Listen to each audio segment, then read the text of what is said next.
Yeah, all right, thanks. Okay. Hello, everybody, and it's really good to see you all here today. Thank you for coming. My name is Dr. Saba Hussain, and I am the Program Director for the MA Education and Education Pathways. I'm also an Assistant Professor of Education and Social Justice. And my research looks at, educational inequalities, gender and education, and I'm also quite interested in issues like decolonization. Now, today I thought it'd be, given that I've got this interesting group of students I normally don't get, applicants, that I normally don't get to speak with, I thought it'd be really good for us to have a little taster of what learning in Birmingham, in a classroom in Birmingham, the University of Birmingham, will look like. And to give you a little bit of a taste of what are the ways in which we teach and the kinds of ways in which we try and get student engagement. So what I'm going to do is I'm going to start with a little, about 10 to 15 minutes of a lecture, which I like to call a micro lecture. And then I'm going to talk to you a little bit about our programs. I'll really encourage people to, join in if you are happy to join in, or put questions in the, in the chat box, or, just raise a hand and I'll be happy to, take your questions. Now, what I thought will be interesting to talk to you about is an issue that's really close to, is really close to all of us at the minute. We all know about climate change, and we all know about, about the repercussions climate change could have, and the need for environmental education. Now, this small, the micro lecture is a part of a bigger lecture that I do on a module called Citizenship, Human Rights and Education, where I talk about the challenge of climate change as well as, the responses to climate change. Now, we are going to talk in this lecture a little bit about climate change, but what we're really interested in is the question of education, since we are at the School of Education. Now, I believe all of you have heard of climate change. You know what it is, so I'm not going to repeat, your understanding back to you. But what is really interesting at this point about climate change is the urgency of it. We all know the science. We all know about, the urgency of it. We also know about the global scale of it, that everyone in the world, to greater or lesser degree, will be affected by climate change and is already affected by climate change. But what is also interesting is the different types of responses to climate change. Now, when I looked online, I saw, in Japan, you have a very vibrant group of young people doing the Friday for Future protests, which again happens across the world. So climate change is not only a global risk, but it's also become this shared global issue that's bringing people together to think about, their future. In that sense, it's sort of shrinking borders by, getting people to have shared concerns about this world. Now, a few weeks ago, you might have again seen this in the news, that the IPCC report, International Panel on Climate Change, their report came out, which again, and they've been doing reports over the last 20 years, and this is meant to be the last report. And this report, as expected, talks about the urgency of the issue, that it is time to act on climate change now. But more importantly, what this report also highlights is this small window, that it's in the next few years, if we don't do anything, or if we are not able to reduce the carbon emissions, that we won't be able to, prevent the most catastrophic consequences of climate change. The other thing this report talks about, which is again of interest to us, is that it's not just the science, right? We know the science of climate change, it's eminently clear, but it is also politics, the politics within countries and between countries, which is impeding change in terms of, reducing carbon emissions, because, reducing carbon emissions has consequences in terms of development, in terms of economic growth, in terms of consumption. So, who will reduce carbon emissions, by how much? All of these are not just scientific questions, they're also really important political questions. So in that context, in the context of increasing risk of global climate change, in this particular module, we think about this issue of environmental citizenship. And again, you might already be doing a lot of these things in your lives, because, we all now are aware of climate change, and most people in different parts of the world are thinking about it and taking actions in their personal and professional lives. So environmental citizenship is defined as responsible pro-environmental behavior of citizens who act and participate in a society as agents of change. They could be acting in their private capacity as individuals, but they could also be acting as in their public capacity through local, global, and regional scales.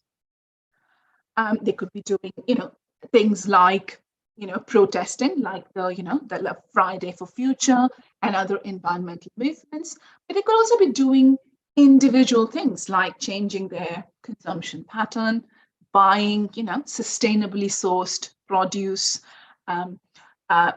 growing more and more food and other crops, contributing, creating less and less waste. So it could be at a public level where you become, participate as a group, or it could be at a personal level, individual level, where you change your own individual habits and lifestyle.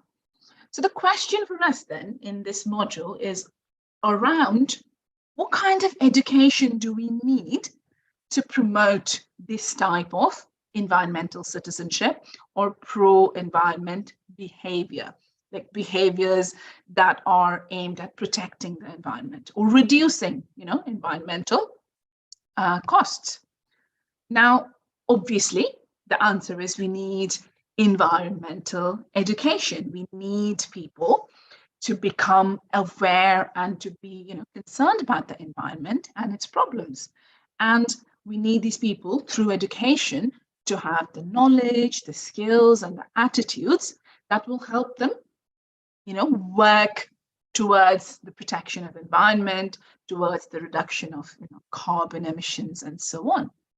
So in that sense, this thinking around environmental education, you can see this text is from UNESCO from the 1970s. It's been here for a while, right? We have known that the environment, human beings cause environmental damage, and therefore human beings need to be educated and taught how to protect the environment better. So that thinking has been there for a long time. However, in the recent years, we have also heard from Indigenous scholars and activists and thinkers who sort of challenge this idea that environmental education can be taught to people in the classroom, right? That people could be motivated and inspired and trained to behave in pro-environmental ways through schools, through the curriculum, and through education in general. Indigenous environmental educators say that actually what we need, in contrast to the sort of mainstream environmental educators, the Indigenous environmental educators say that we need education that is collaborative, experiential, which means environmental education or the environment itself should be a part of people's identities. It should not be external. It should not be something that people have to protect as external to them, but it should be a part of who they are. It should be part of their own identity, their environment, the water resources, the egg crops, and all of that should be a part of their identity, of who they are. And therefore, for people to feel then responsible to protect these resources, and the environment itself. So Indigenous environmental education takes a more lifestyle-based approach. In that, they say that, yes, it's good to learn about environment, but it is much more important for environmental protection to be a part of your life and lifestyle. For that, you need to be able to then view the environment as not separate from you, but a part of you, right? Your parks, your forests, your rivers and waterfalls, and your the air that you breathe, all of that is the community's responsibility. It's not something to be protected, but it's your responsibility. You all own it together. So that means that people will be motivated not just by common sense to protect the environment, but they will also be motivated by emotions. They'll be motivated by feelings of caring for the community. They'll be motivated by memories of elders and ancestors, and they'll be motivated by their knowledge of that environment, right? So ultimately, the big difference between Indigenous environment and mainstream environmental education is that Indigenous environmental education is a part of lifestyle, is a part of the community building activities. So, it's not about reading. For them, it's not about reading about the environment in the textbooks, but it is about doing things that lead to protection of environment, like planting trees, protecting particular species by keeping your water sources clean, by using your resources sustainably, all those things being a part of the community activities, right? And people do these activities together. People of different age groups, older people, adults, children, all do these together. And these become a part of their community life, like going to the park or having a party and things like that. Protecting the environment and being in the environment is a part of Indigenous life. And therefore, it's not external to them, but it is a part of who they are. And therefore, protecting them, protecting the environment is not an additional thing for them to do. It is a part of their culture. It's a part of their social life. It's a part of their emotional and, spiritual life as well. So that's sort of the big difference, something as a lifestyle versus something you're learning.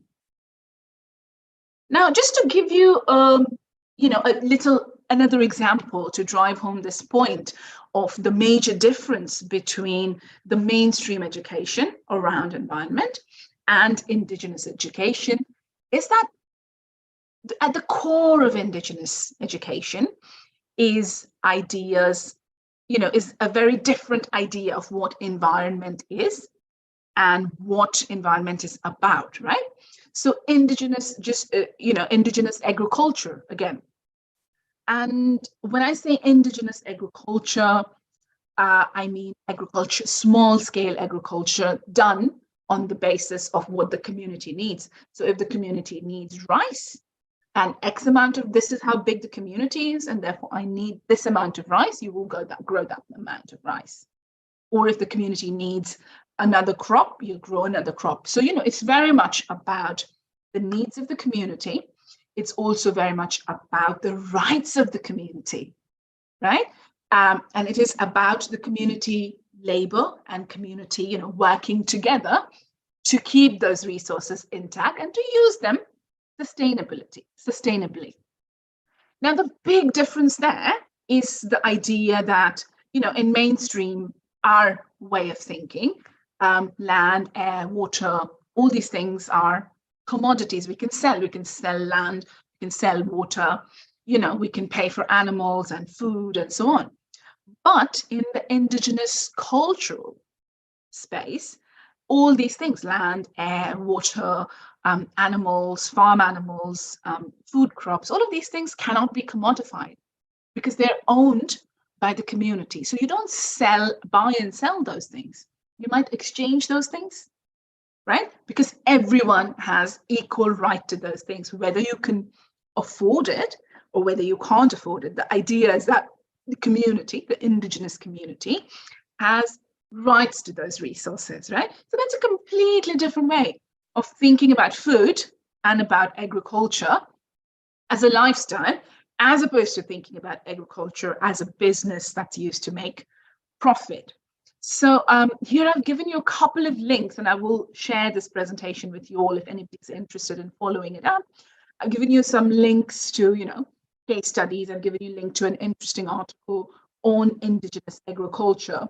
So ultimately, the point that I'm trying to drive home is that, yes, mainstream education is useful, and mainstream education really helps us, cultivate pro-environmental ideas in young people in particular. But indigenous education gives something more in terms of learning about the environment and in terms of, transforming our relationship as individuals with the environment.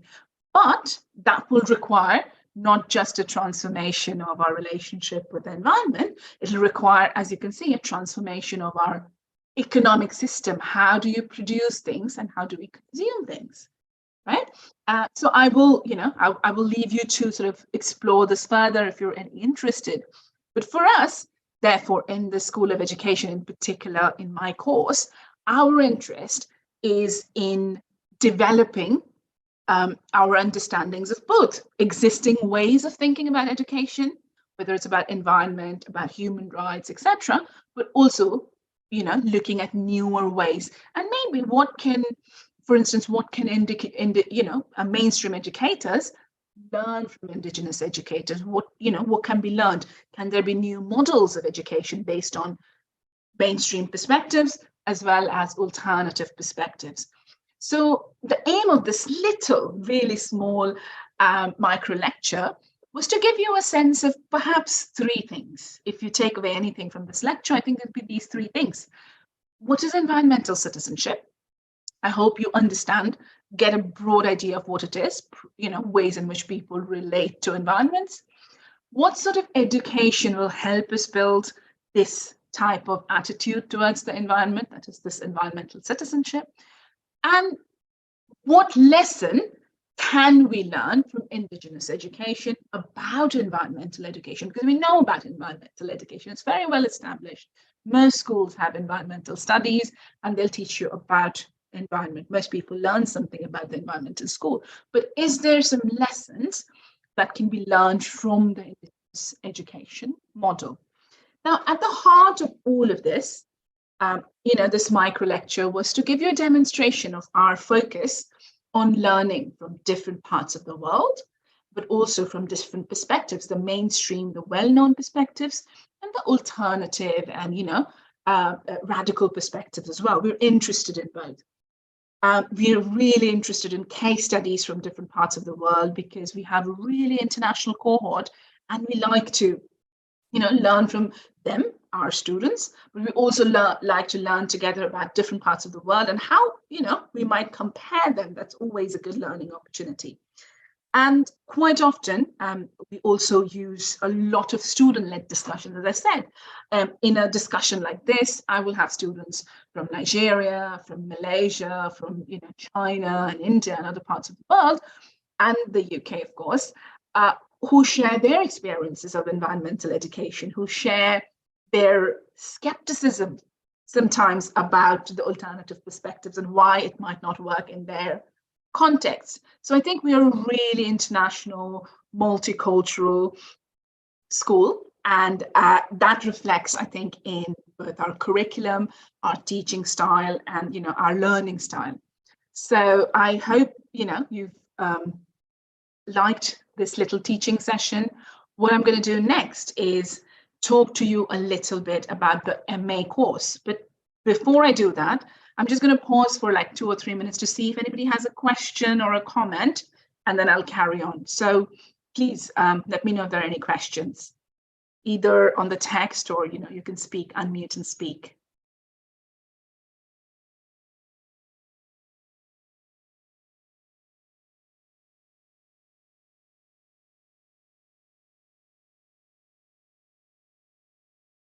Okay.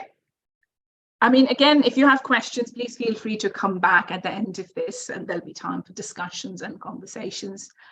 So now I'm going to put on my MA program director hat.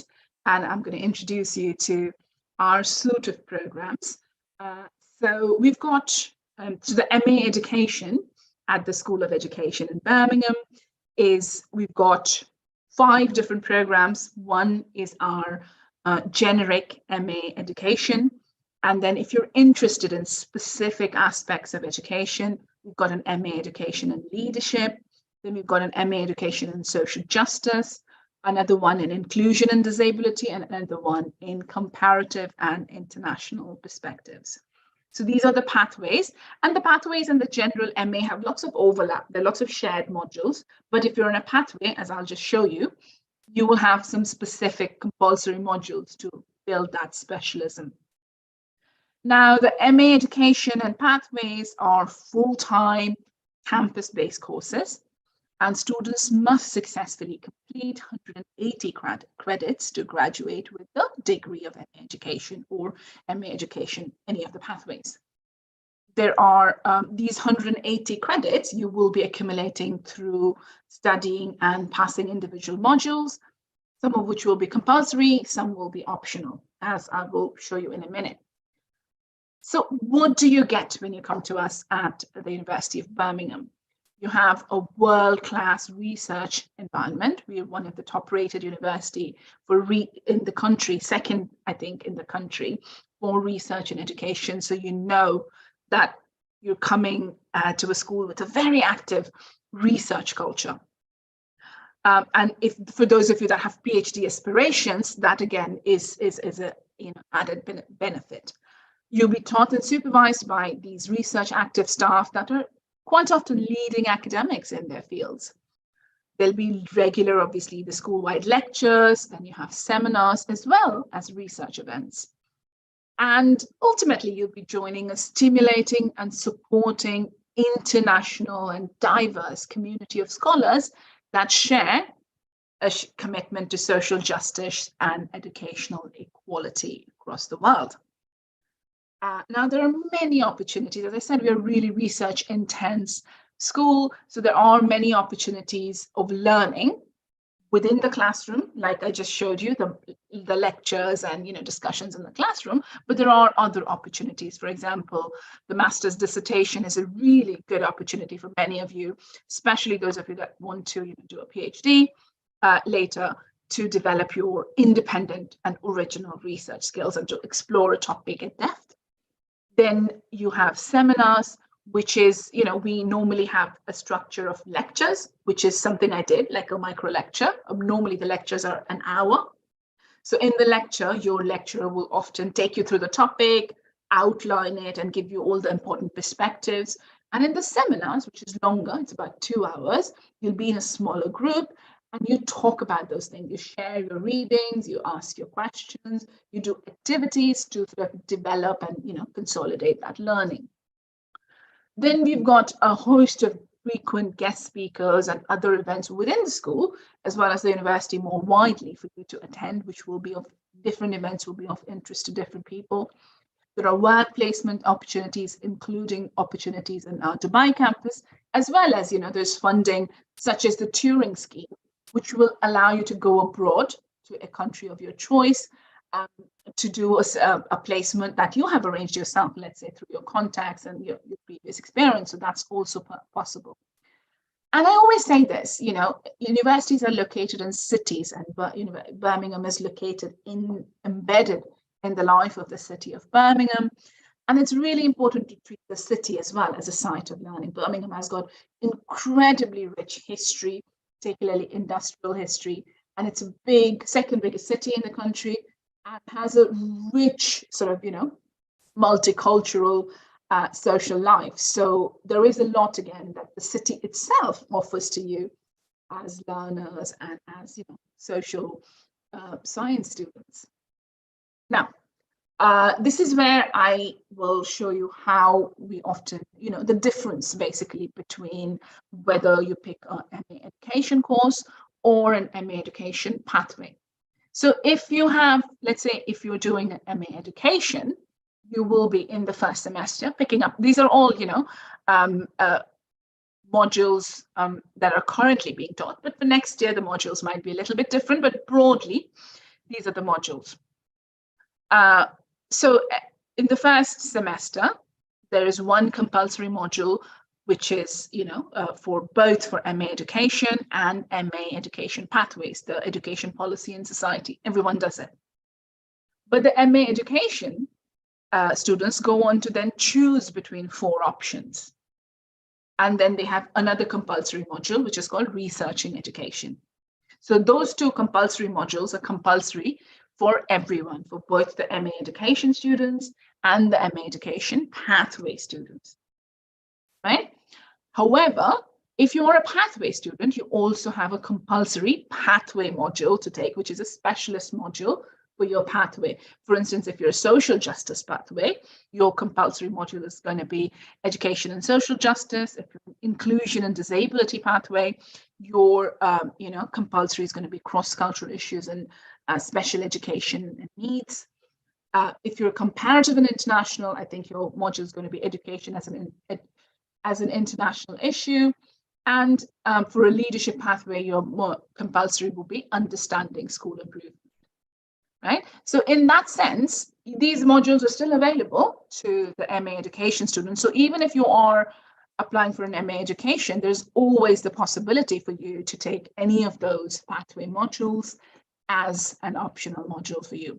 There is more choice if you do in terms of, last minute choosing, if you're doing an MA education, whereas for MA education pathway, you have, in the first term, you don't have any choice. You will have to pick up your specialist modules. Now, earlier, I have said to you that we are a research-intensive school, and we give a lot of importance to research, and therefore we are incredibly proud of the wide range of world-leading research we do. And therefore, you can imagine that the school and your prospective professors and lecturers are going to be world-leading experts in their fields. So we've got people who have expertise around racism, exclusion, and marginalization.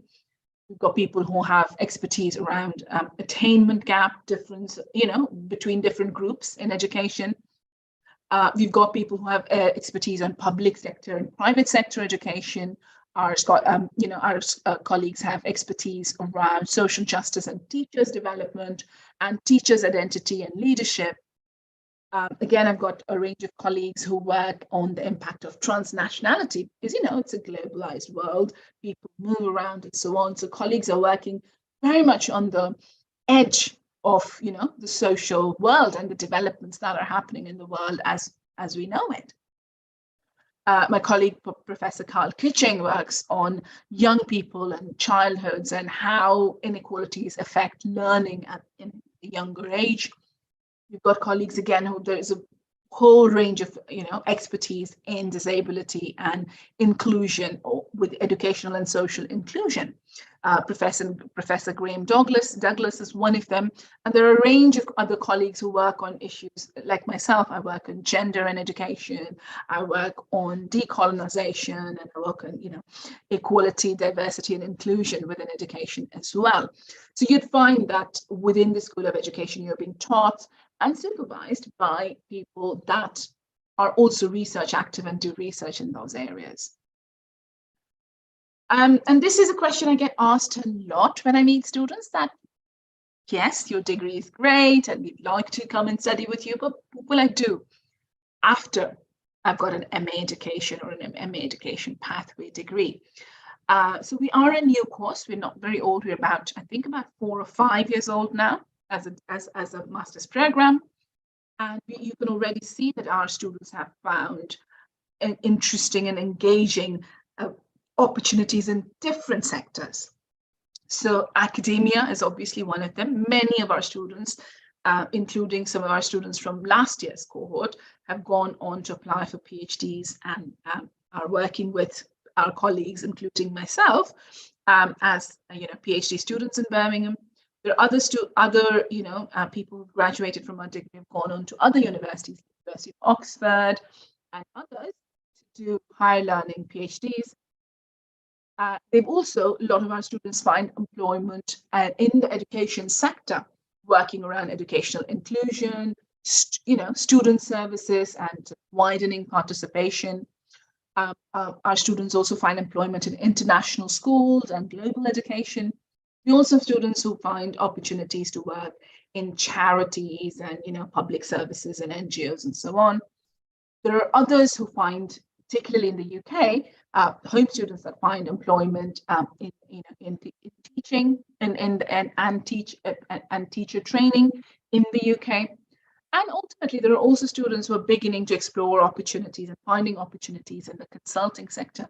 Because again, this MA education pathway, it is a social science degree. So all of your skills, original research and writing and critical analysis, serve you really well if you go into work as a consultant and an analyst in consulting services as well. So these are some of the opportunities that our graduates have found in the recent years. And that will be me. I think I've spoken a lot. I would, welcome your questions and thoughts now. Thank you very much.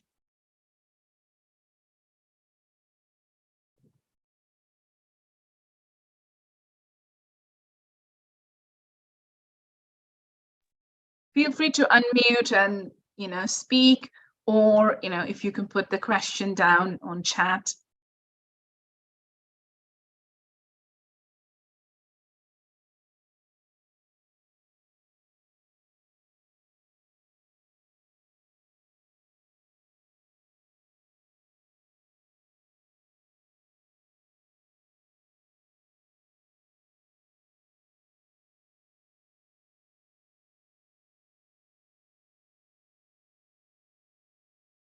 Hello.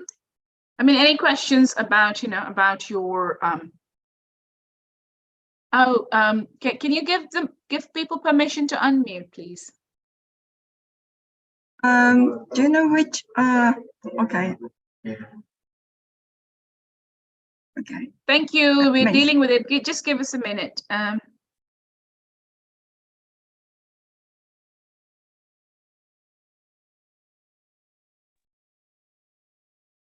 Hi, can you hear me? Yes, I can. Hello. All right. Good evening. I think it's good afternoon for you, right? Yes. Oh, yes. Wait. I'm just gonna turn on the camera. Sorry, it was. Okay. Hi.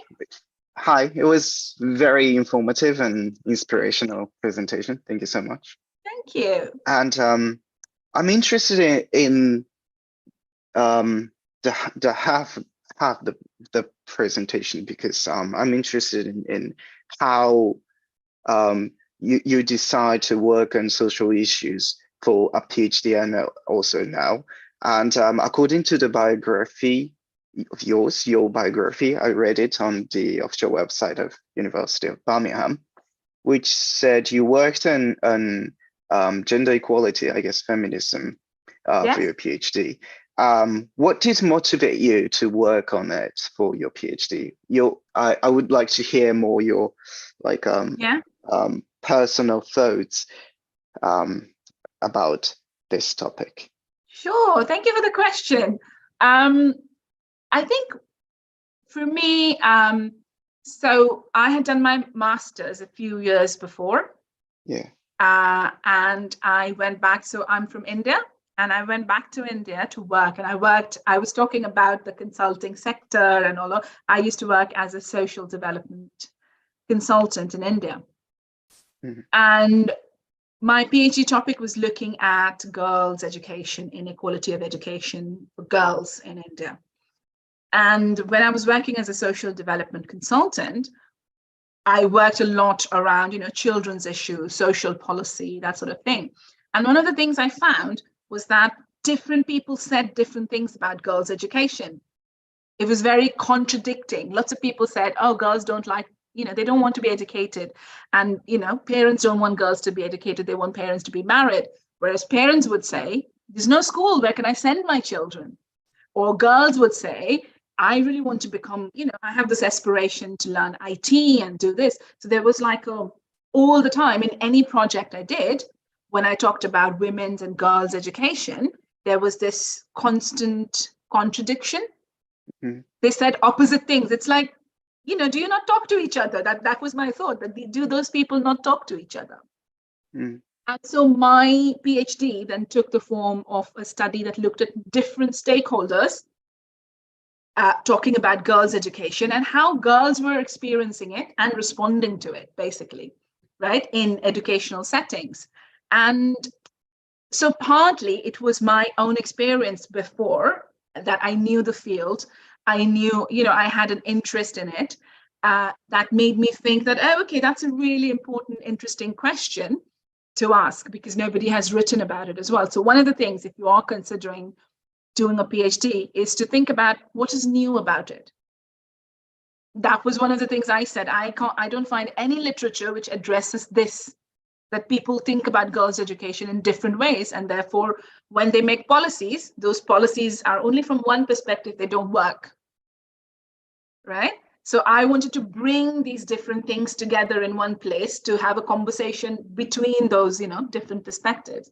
So if you are thinking about doing a PhD, one of the things to consider is what new social puzzle or problem I'm going to look at, what will be new about my contribution. Yeah? Yeah. Good. Thank you. Well, then can I ask you another question? Yeah, I've got another question. So, well, it was very clear how you got interested in PhD program, but in order to work on this kind of issues, you could have also become social activist rather than a researcher. What was the clear motivation for you to become a researcher in particular instead of like social activists? That's a brilliant question, actually. Thank you. And I did, when I was working as a consultant, part of my job was to do research. And I had a master's in social, research as well.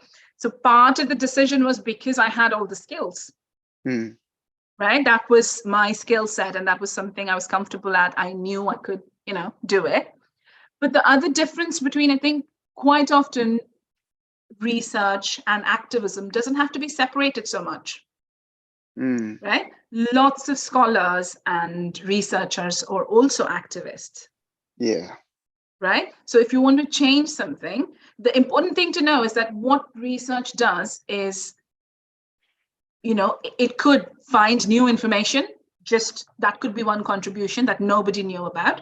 The other contribution is give new perspective, new way of thinking about it, which other people haven't thought about, right? And both those things, activism and, activists. So for instance, recently, so given my expertise in that area around girls' education, recently a legislation was passed in India around girls' education, which again, created more obstacles for girls going into school. And, lots of media outlets and lots of agencies reached out to me because my book's out there and so on to say, can you give us some, tips on how do we understand, because you're an expert in this area and you've done some research, this area, what would be? So I had lots of meetings and ran workshops and things like that for NGOs, for journalists and so on. So in that sense, research, yes, but you're also an expert in that field. So you can bring that expertise to not just teaching and research, but also to real world change. I see. Very good. Last question, maybe. Okay, unless other people have a question. I mean, is there a hand? Oh yeah, somewhere? yeah.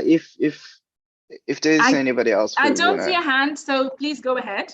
All right. So, I would like you to tell me how you came here. I think you answered this question already, and where you're going from now on. So, your research interests seem quite broad to me, since you worked on gender equality, you worked on decolonization, and you're currently working on environmental issues. So it's really interesting. On environmental issues, unfortunately, I don't do any research. I have a bit of a background of environmental activism when I was a student, so that's an interest area. But I don't do any research on environmental activism or environmental, but I teach it. as a part of my module on citizenship and human rights. Okay, then what do you think you are going from now on? Are you moving to other areas, or is there any that's very deep, isn't it? But Yeah, that's very that's like a life question. Yeah, true. It's yeah.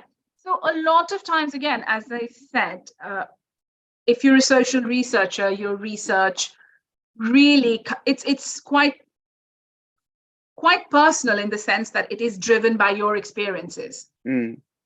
Right? It's driven by things you have seen and you think are interesting and so on. But the interesting thing with social research is that the social world is really dynamic. It's changing and new things are happening, for example. So what often drives me is areas of work that, based on some sort of policy that has changed or something that has happened in this area. So that's how I have not sort of necessarily planned my research in the way that this is what I'm doing now, and next I'll do that, and 5 years later I'll do that. But how I have functioned is based on what's going on around me. Quite often, because, that's the social world. My background is in sociology, so I'm a sociologist of education. And quite often there is plenty in the social world that your research fits into. And for example, now in the UK, because I live in the UK and it's easier for me to do primary research in the UK, I've been doing research on race and racism and educational inequalities in the schools in the UK. So in that sense, if you're a social researcher, quite often these are pragmatic decisions you make. Where can I collect data? Where can I, and the other decision will be based on what's happening in the world and how does your expertise contribute to that, and how do you then expand your expertise based on what's going on. So I think that's sort of broadly the formula that I've been using. Okay, thank you so much. Thank you for the questions. Good luck. Pleasure. If you're applying to us, I look forward to seeing you. Yeah, I'm not, I actually, to be entirely honest, I don't major in like this kind of disciplines. But I'm thinking about applying for a PhD, so I was genuinely interested in your. Good luck. Good luck. Yeah, Brilliant. thank you. Cheers. Bye. Any Bye. other questions, guys?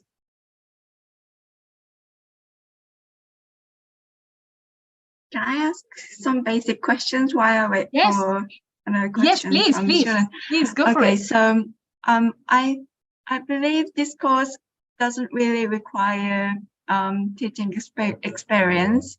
No. Or work experience, but do you think it would be better to have any work experience before? It always getting helps. exposed? It does help because and when we look at applications, quite often if you have teaching experience, we do give it a priority in terms of either you've got, very high marks in your various degrees, or if your marks is low, but you have got good few years of teaching, at least 2 years of teaching experience, then we say that, okay, this person, has got the experience, even if they don't have a mark, the 2-1 that we need for admission, they still have experience. So we will make an offer on the basis of the experience and the marks together, as opposed to just looking at the marks. Thank you. Do you think your students are more like straight from undergraduate rather than? It's an interesting one. So our home students, the UK-based students, are often straight from undergraduate. But then again, because of the pathways, it's really different. So we get students who are straight from an undergraduate degree in education or social policy or philosophy or something, literature. They come to us, and the other group of students we get are people who are already in teaching and have a few years of experience. Quite a lot of the people who are already in teaching go into the leadership pathway because they want to, become a head teacher or become a school leader or a department head or something. But they come and do the leadership pathway with us very often. So there is a mix, but our international students, by and large, all of them have some experience, if not a lot, at least about 2 to 5 years of experience. Thank Thank you. It's interesting to know. Yeah, it's and our students are really, really interesting. And that's one of my biggest joys is, learning from the students, because they all come from so many different countries and backgrounds that they're often, so we teach, I teach based on my experience and what I know. But then quite often my students will ask me, but this doesn't fit in my context. This is the policy and this is the government policy. So what you're telling me doesn't work in my context. So, it's really nice for me to learn, because I get so much new knowledge just from interacting from our students. So it's brilliant. I'm a teacher, but I also sort of tend to learn quite a lot on the module. So yeah, it's brilliant. Thank you very much. You're welcome. Any other questions, folks? Again, feel free, if you don't want to, unmute and talk, feel free to put it on the chat, and, I can answer it on the chat. I'm happy to do that.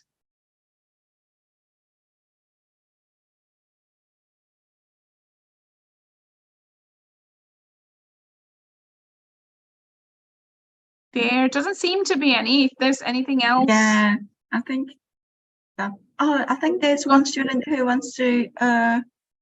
Okay, I'm going to unmute one of them. Can you hear me? Yes. Hi. Yeah. Hi. I have one simple question to you. Yes. Are there any environmental improvement activity in University of Birmingham? The university does quite a lot around sustainability, sustainable energy consumption, all that sort of thing. So in terms of the in terms of the university itself, they do try and do quite a lot of things. There's a scheme, for example, for staff and for students to stop driving and cycling. So the university will give us, at a very subsidized rate, we can get bikes to the university. So there's lots of policies that are going on, and there is there's a lot of interest in sort of doing environmental research and so on. But at the School of Education, it's just my module where we do a little bit of learning around environmental education. Oh, yeah, sounds good. Yes, I'm also interested in environmental issues. Yeah, and if you're interested in environmental education, I mean, that could be something to think about, because, that's a pressing issue, isn't it? Everyone's interested. I'm interested, even though I don't do research. I used to be a Greenpeace volunteer intern when I first did when I was a student back in India. And then I started working with them on the the climate campaign, about ages ago in when I was very young. And the issues have only gone worse and not better since. So if you're interested, that'd be a really interesting thing to do. You could think about your context and how it's taught. And, because in the West, there is a lot of focus, obviously, but we don't know enough about non-Western context. How is environmental education done in Japan, or how's environmental education done in South America, So it'd be brilliant if that's an area you're interested in, to either think of a master's first and then a PhD, or to think about a PhD as well. Yeah, so I want to join it. Brilliant. Yeah. Get in touch. Yeah. Thank you. Good luck. Yeah, thank you very much. Yeah. There's somebody else as There's well. one more student, who wants to. Could I ask you a question? Is it Yes, okay? please. Hi. Thank you. Thank you very much for the great presentation. I'm also considering going to the master's in the UK right now, but I'm not sure what to measure yet. Well, I mean, I'm not sure how to, what to focus on. So could you please tell me if you have, what was the best part for you to study education, for research education? What do you mean, for me to study in the UK? I mean, I've done my master's in the UK as well. Sorry, majoring, or focusing on education, or your gender things, and so everything related to your research. expertise? I think so. I'll give you my answer will be in two parts because I did my master's in the UK. Mhm. Then I went back and worked in India for about 3 or 4 years, and then I came back to do my PhD Yeah. again. Mhm. So what was really interesting for me, and remember I'm from India. So if you're from India, UK, UK was the colonial ruler of India. So one of the things that was really easy for Yes. me was the language. Okay. So that was at a practical level, that was the easiest bit. But in terms of the experience, what was really good was, and then, it was the people I met, the classmates, and the really, really interesting multicultural group of friends, especially the ones I had in my master's, because when you do a PhD, you're older and, it's your own project, you get a bit more lonely. But Yeah. when you're doing a master's, it's much more social and you interact a lot more. So I'm still friends with, the group of people I did my master's with. We sometimes work together. I still get calls from, I've got a friend, I recently did a piece of work for an organization in the Philippines looking at, women's role in violence. And so one of my big personal takeaways from studying in the UK was getting to meet really, really interesting classmates Right. who all came from different backgrounds, had, different experiences. And then, having stayed in touch with them, I've learned from them, they've learned from them. And as a professional as well, I've really benefited from that. I think now, 15 years down the line since I did my master's. So that's one. The second one is, I think, the culture of classroom interactions, because I was, up until then, I was educated in India. And in India, the classroom practice is very much about, the teacher knows everything and you're the student. Yeah. Whereas Right. when in the UK, it was much more equal and it was much more interactive. Yeah. Great. So, these are some of the things which have helped me then to shape myself now that I teach myself. These are some of the lessons I've taken forward from having been a student, I think. And the expertise. So I did my PhD at the University of Warwick. I don't know if you've heard of it. Yeah. And so the other thing that was really useful was, and across universities, depending on what area of interest you have, I found very good supervision. So my supervisor was not only an expert in the field, they were also really good at mentoring me to become an academic myself. So, these were some of the things, and other than learning and having the opportunity to learn in my area, these were some of the things which I have taken forward and that have helped me and continue to help me as, in my professional life. Right. Thank you very much. You're welcome. There's one more person, I think. Yeah, I think I unmuted him, so I think. No, he's still Join. muted. Hi. Hello. Sorry, I want to ask you about the grade, because you mentioned if you want to apply Birmingham University, you have to high standard. Then I think I've got my bachelor's degree for upper second class. What is it?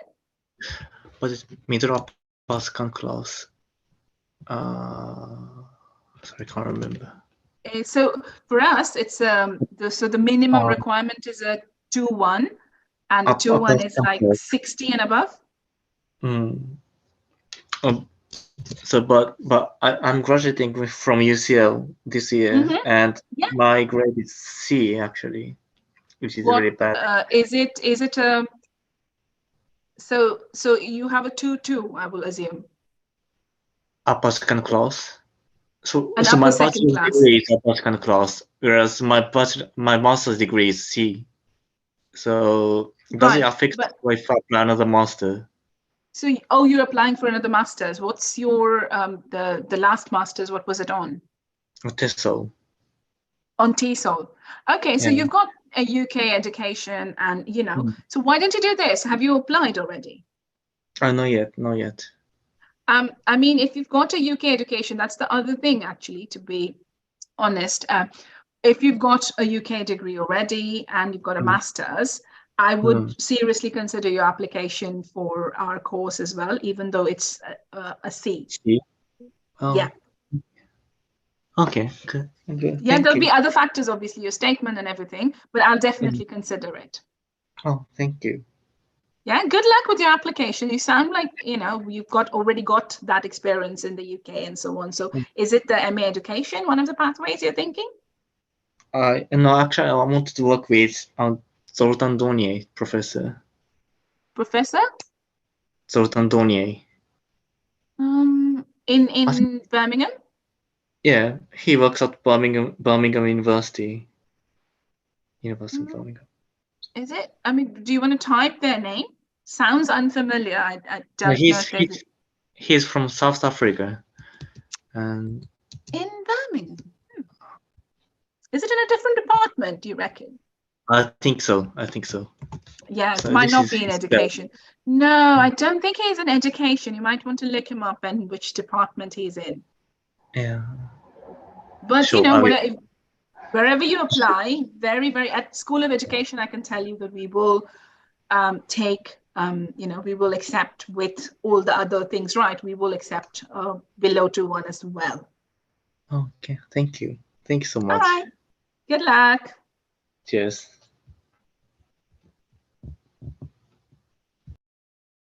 Any last ones? I don't think so. And That I was think good. That everyone started talking to us then.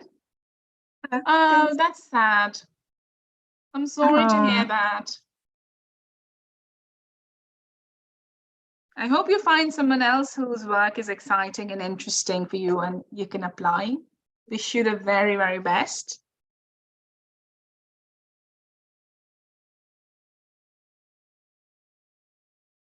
Oh, okay. Is there Okay, any last minute questions?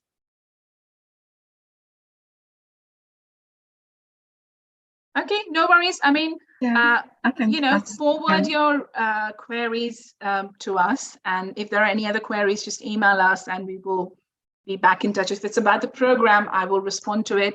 If it's about, admission timings and all of that, our admissions team will respond to it. And whatever you choose to do, whichever course you apply, PhD, Masters, etc., I wish you all the very best.